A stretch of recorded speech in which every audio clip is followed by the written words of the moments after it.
کتاب مقدس پہ سے پیدایش کے 15ویں باب کی تلاوت۔ ان باتوں کے بعد خداوند کا کلام رویا میں ابراہیم پر نازل ہوا اور اس نے فرمایا، اے ابراہیم تو مت ڈر، میں تیری سپر اور تیرا بہت بڑا اجر ہوں۔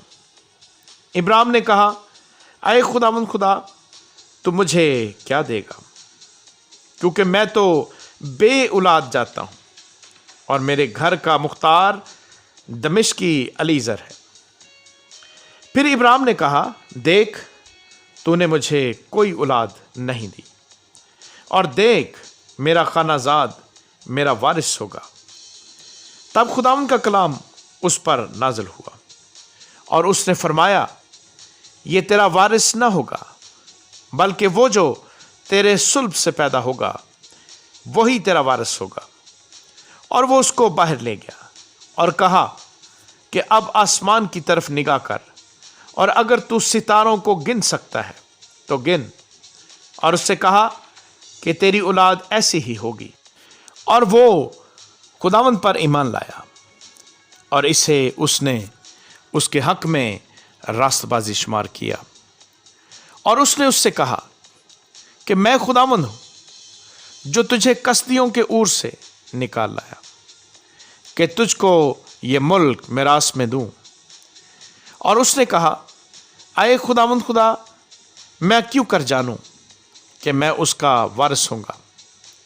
اس نے اس سے کہا کہ میرے لیے 3 برس کی ایک بچیا اور 3 برس کی ایک بکری اور 3 برس کا ایک مینڈھا اور ایک کمری اور ایک کبوتر کا بچہ لے۔ اس نے ان سبوں کو لیا اور ان کو بیچ سے 2 ٹکڑے کیا، اور ہر ٹکڑے کو اس کے ساتھ کے دوسرے ٹکڑے کے مقابل رکھا، مگر پرندوں کے ٹکڑے نہ کیے۔ تب شکاری پرندے ان ٹکڑوں پر جھپٹنے لگے، پر ابراہیم ان کو ہانکتا رہا۔ سورج ڈوبتے وقت ابراہیم پر گہری نیند غالب ہوئی، اور دیکھو ایک بڑی ہولناک تاریکی اس پر چھا گئی۔ اور اس نے ابراہیم سے کہا، یقین جان کہ تیری نسل کے لوگ ایسے ملک میں جو ان کا نہیں پردیسی ہوں گے، اور وہاں کے لوگوں کی غلامی کریں گے، اور وہ 400 برس تک ان کو دکھ دیں گے۔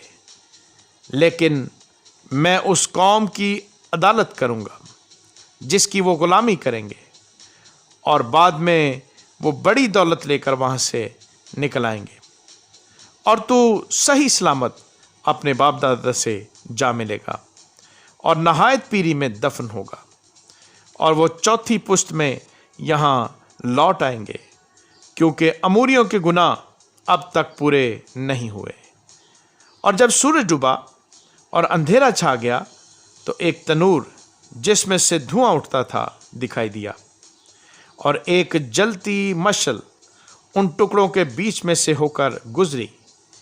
اسی روز خداوند نے ابراہیم سے عہد کیا اور فرمایا کہ یہ ملک دریائے مصر سے لے کر اس بڑے دریا یعنی دریائے فرات تک، کیونیوں اور کنزینیوں اور قدمونیوں اور ہتیوں اور فرزیوں اور رفائیم اور اموریوں اور کنانیوں اور جرجاسیوں اور یبوسیوں سمیت میں نے تیری اولاد کو دیا ہے۔